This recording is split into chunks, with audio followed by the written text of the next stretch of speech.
Whoa now, whoa now, whoa now. Welcome back to the Black Alpha. As I told my brothers and sisters, it's time for us to get started, right, on our mission. And one of the first things we have to do is learn and understand how our government actually works, or how it's supposed to work, at least. And to do that, you need a course. There's an old saying in Islam, right, under the teachings of supreme wisdom. How can people know unless they be taught? How can they be taught unless they have a teacher? Everybody that's been through the teachers know what I'm saying. And how can they have a teacher unless one be risen up and sent to them? Well, luckily for us, I have been put in situations due to my own life journey, whereas I had to learn government for my own safety, you know what I'm saying, to save my own life. So it was serious.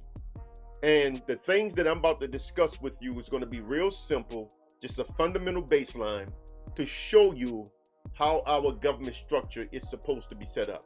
Now, before I get started, let me say this here. Empty your pockets right now. Don't come in here with all these beliefs. I'm not going to, more than likely, I'm not going to say anything that you think you know.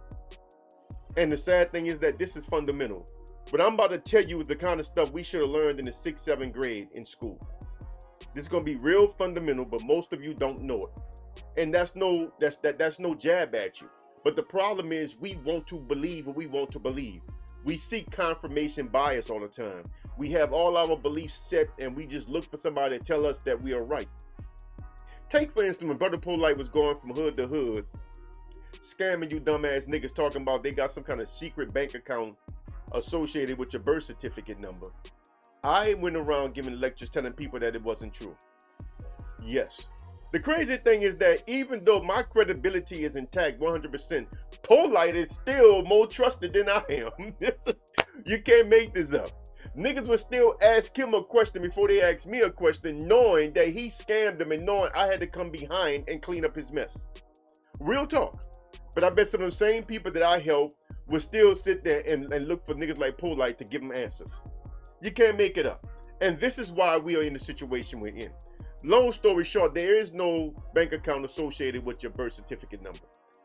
The birth certificate number is like a check number. You know how you have a checkbook? Each individual check piece of paper have a different number on it? Not the account number. That's the same. The check number is the thing that changes. Each check has a different check number. Okay, now that's old school. You know I'm old.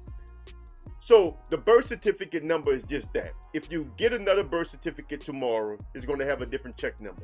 If you go back a week later and get another birth certificate, it's going to have a different check number. A different number on it, because that's the certificate number. Excuse me, not check number. Certificate number. You go get another birth certificate tomorrow, it's going to have a different certificate number. If you go a week later, that birth certificate is going to have a different certificate number, because that's what that number is. It's a certificate number. Now, had that conspiracy said that the bank account was associated with your social security number, which don't change, except under real extreme situations. You could change your name 20 times. That social security number gonna be the same. Yeah. You know what I'm saying? That social security number gonna be the same because that is actually tied to an account. But since we all know that, that wouldn't make much of a conspiracy theory because that's tied to your actual social security account. So, but anyway, the birth certificate has no money tied to it. It was a lie. And the dude was talking about the UCC. He was using UCC to prove that the UCC is Uniform Commercial Code, and it's not even the kind of laws that can have any of this stuff in it. So what I'm gonna do is give you a very, very fundamental crash course on the structure of government.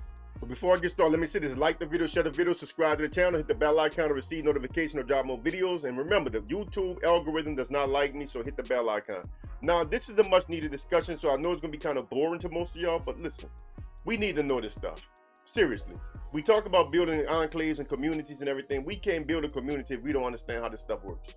I'm serious. Because this is one of the things I got to remind my wife all the time. You know, she got blueprints and all kinds of shit planned out for the communities, you know what I'm saying? Things that she want to do, things that she want to get with the women and do. But I'm like, boom, we got a legal battle ahead of us that we got to deal with before we can get to any of that stuff. So this is where it's going to start for us. Right here with the law.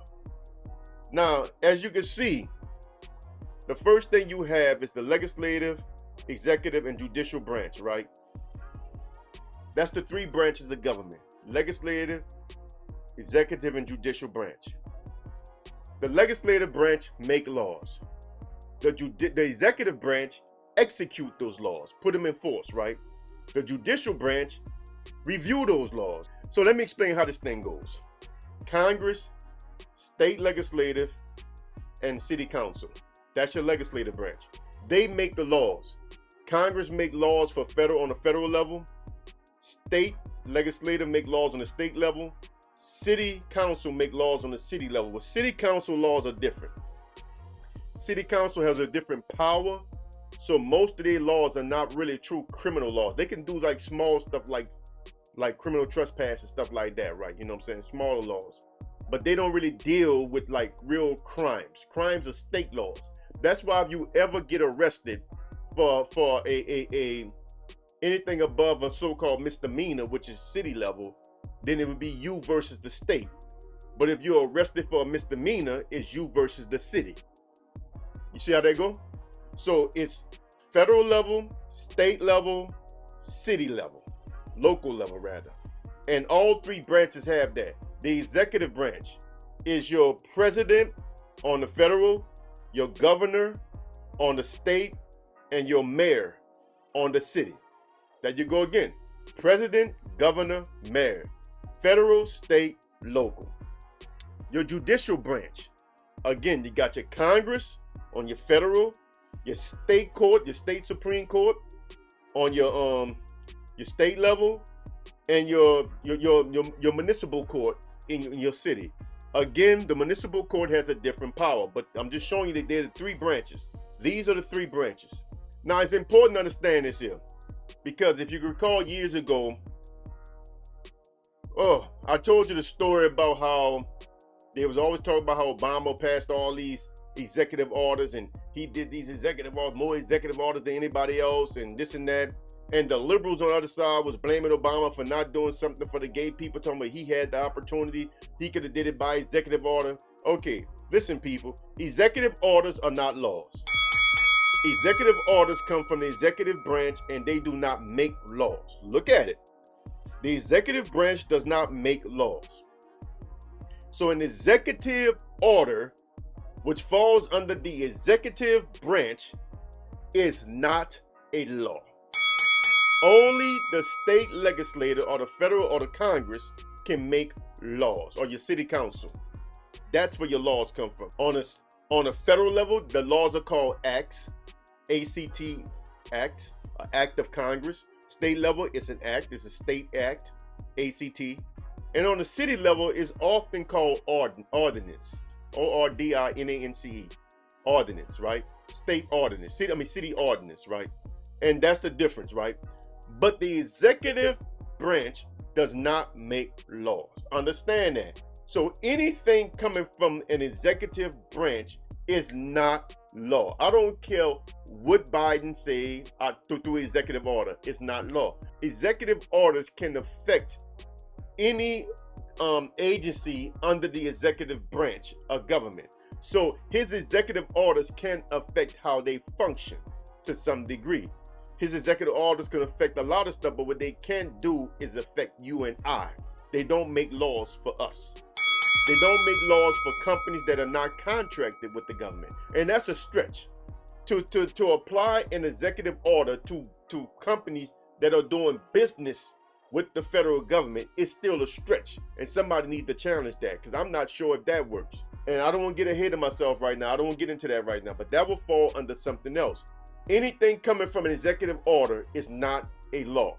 So don't let these people tell you about executive order such and such said this here, executive order such. It don't matter what they say. Executive orders are not laws. Understand that. Only the legislative can make laws.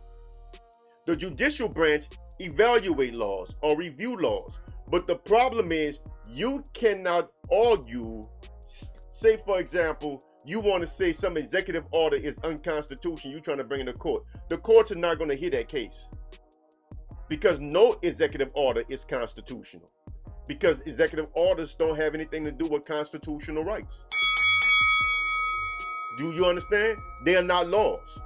constitutional rights or whatever comes once the laws are being, once you have laws infringing on your rights or anything like that. Executive orders deal strictly with administrative processes.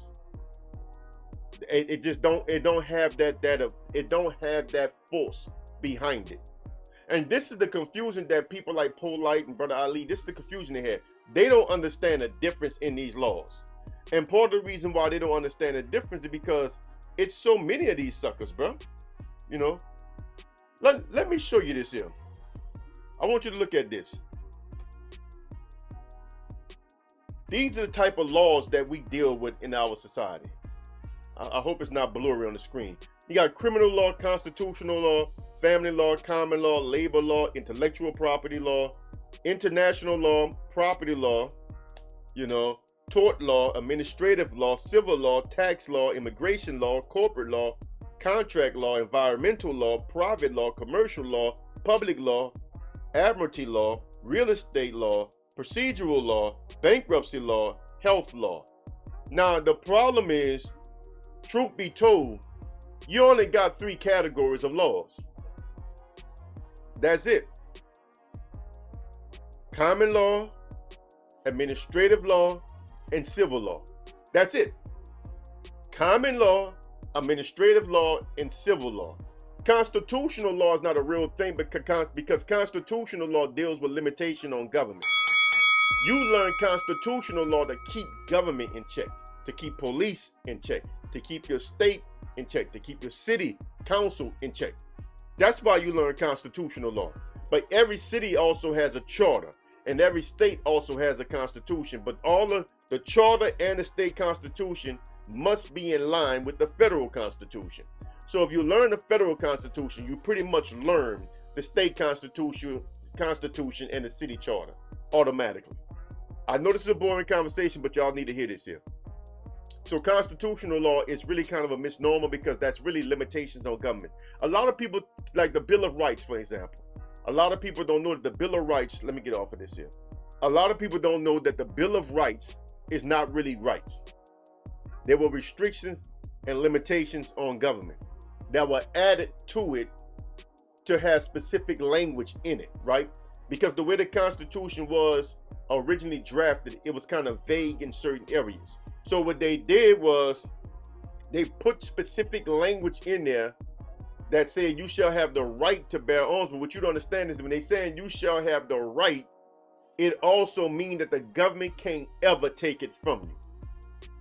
That's what that means. Because this was not giving you a right.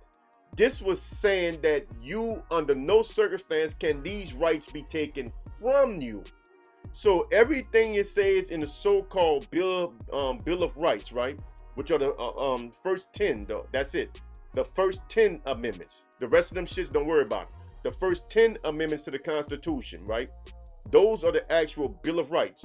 When that thing said you shall have the right to do this and that means the government can't take that from you under no circumstance. So Biden just suspended one of our rights to assemble recently when he said that we had to stay inside due to COJO. That's a violation of your right. That's against the Constitution because that was not a right given to you. We are born free. You got to understand this, people. I think y'all forget this. Government does not give us freedom. God gave us freedom. Government is supposed to help us regulate certain things, certain aspects of our shared society. Government don't give us freedom. So when Biden did that, he was violating our human right to do what we want to do. We have a right to move around, to assemble, to travel, all this stuff. Driver's license, all these things really should be illegal. I can understand that they want some kind of ID so they know who you are in case you crash somebody and keep driving or something like that. We get that kind of stuff. But as far as you needing to have like permission to drive, because that's what a license is. Nah, you shouldn't need permission to drive. You shouldn't need permission to do nothing. Government don't give us permission, bro. Government was restricted in the Bill of Rights from ever taking away our rights to do certain things. And we've gotten away from that because we don't understand the purpose of these things anymore. So it was 27 There's 27 types of laws listed on that thing, right? But the truth is, all 27 fall under either common law, civil law, or administrative law. That's it. There might be another category I can't think of right now, but that's it. That's the gist of it, right? That's the gist of it. And constitutional law don't fall under any of them because that's limitations on government. And the reason why they had separation of powers is for a reason. Like all this war stuff, there's a reason why Congress could only declare war. They don't want the president to do it because, as you can see, the president is just one person. Congress is 500 people. Roughly, give or take, you know, Congress is about 500 people. The president is one man. He can't declare war. This need to go to a vote. And see, we got away from that during Bush. Our Congress gave him certain war power acts and all this stuff and let him go ahead and just basically become a dictator when it comes down to that stuff. We can't do that, people. And see, this is what I don't like about you conservative coons, because right now Biden is the guilty one, but Bush did the same thing. Bush 1 did it, Bush 2 did it, I mean, Reagan did it. I mean, it don't matter who's in office. It's the same song. And it's been the same song. It don't matter who's in office. We've been in constant wars the whole damn time, haven't we? In fact, the only president looked like that didn't start a battle somewhere was Obama. But he had plenty of them he inherited, and he didn't do much to stop them right away. Now, I'm gonna stop there. I don't want to overload you. So we got basic government right here: legislative branch, executive branch, judicial branch, and it's on all 3 levels. It's on federal, state, and local. And even when you get down within the state, you got county governments, you got parish governments, you know, like a constable, right? Down Texas got constables. A lot of people don't know what a constable is. A constable is sort of a statewide version of a federal agent, of a U.S. Marshal. That's what a constable is. They more like a statewide version of a U.S. Marshal, right? What they do is they can go from county to county and issue subpoenas or transport inmates and stuff like this from county to county, because each county has a jurisdiction line. So technically a county officer can go into another county and execute warrants and all this stuff. So they got to get the constable to go with him. Constable can do it. So that's what that's about. So the constable is like your version of your local version of a marshal, of a U.S. Marshal. So that's just a crash course to get you understanding of that stuff. So, but it's on all 3 levels: federal, state, and local. So anyway, I don't want to overload you. I'm gonna stop there. You know what I'm saying? Because I know these conversations can be kind of boring, but they are necessary. You know what I'm saying? I'm gonna try to edit this video down to about 10 minutes so that you get the rough of it and move on. So on that note, I'm out of here. I'm Brother Kush, aka the Black Alpha. So on.